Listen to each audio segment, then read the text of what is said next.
సింపుల్గా chicken curry ఇలా చేసామంటే రైస్లోకైనా చపాతీలోకైనా దోశలోకైనా ఇడ్లీలోకైనా చాలా అంటే చాలా బాగుంటుంది. ఎక్కువ హడావిడి లేకుండా సింపుల్గా ఇలా చేస్తుంటే సూపర్ టేస్టీగా ఉండిద్ది.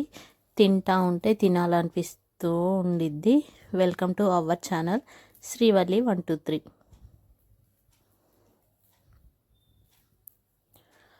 ముందుగా ఇక్కడ నేను ఒక హాఫ్ కేజీ చికెన్ని ఇలా వాటర్ తోటి వాష్ చేసేసి ఒక బౌల్లోకి తీసేసుకున్నాను. ఇప్పుడు ఆ చికెన్లో తగినంత సాల్ట్, ఇంకా కారం, కొంచెం ధనియాల పొడి,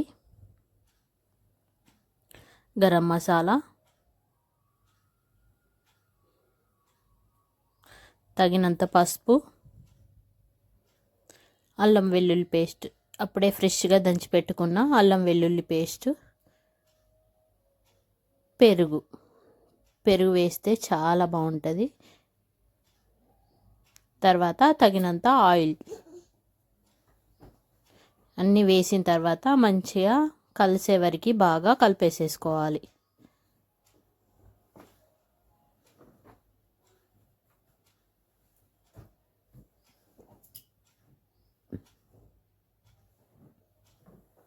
ముక్కలకి అన్ని పట్టే వరకు బాగా కలిపేసేసుకోవాలి.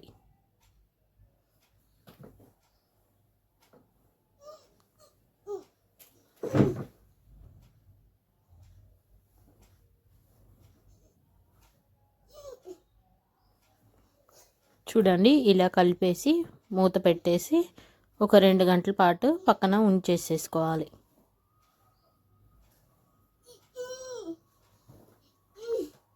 తర్వాత స్టవ్ ఆన్ చేసేసి ఒక ప్యాన్ పెట్టేసి తగినంత ఆయిల్ వేసేసుకోవాలి. తర్వాత చిన్నగా కట్ చేసుకున్న ఉల్లిపాయ ముక్కలు కూడా వేసి బాగా ఫ్రై చేసేసుకోవాలి. మంచిగా లైట్ బ్రౌన్ కలర్ వచ్చే వరకు మంచిగా ఫ్రై చేసుకోవాలి.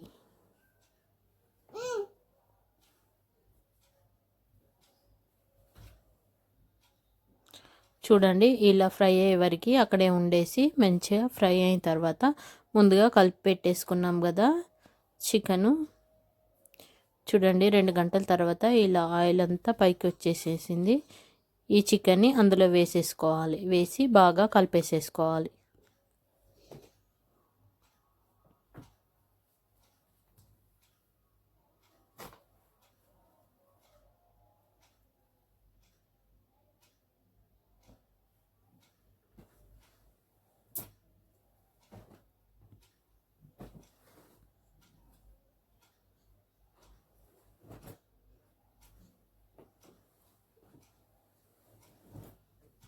మంచిగా మొత్తం కలిసే వరకు బాగా కలిపేసేసుకోవాలి.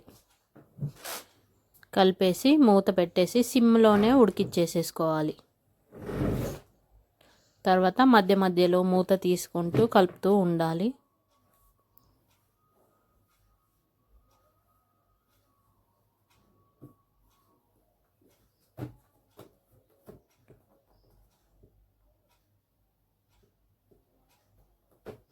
ఇలా అడుగంటకుండా మంచిగా కలిపేస్తూ ఉండాలి.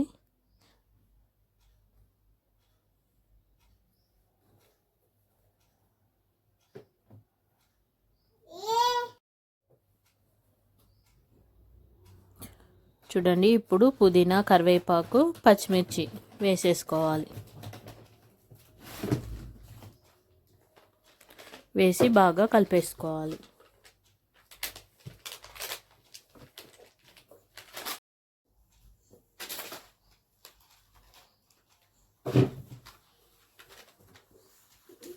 ఇలా బాగా కలిపేసుకోవాలి.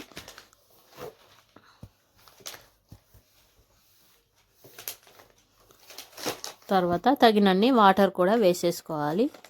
వేసుకొని బాగా కలిపేసుకొని సిమ్లోనే మూత పెట్టి ఉడికిచ్చేసుకోవాలి.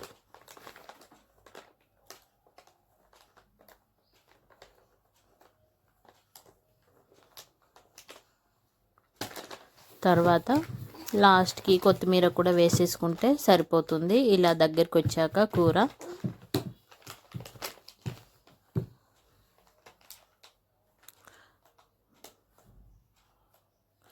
ఇలా కొత్తిమీర వేసుకున్నాక కలిపేసుకోవాలి.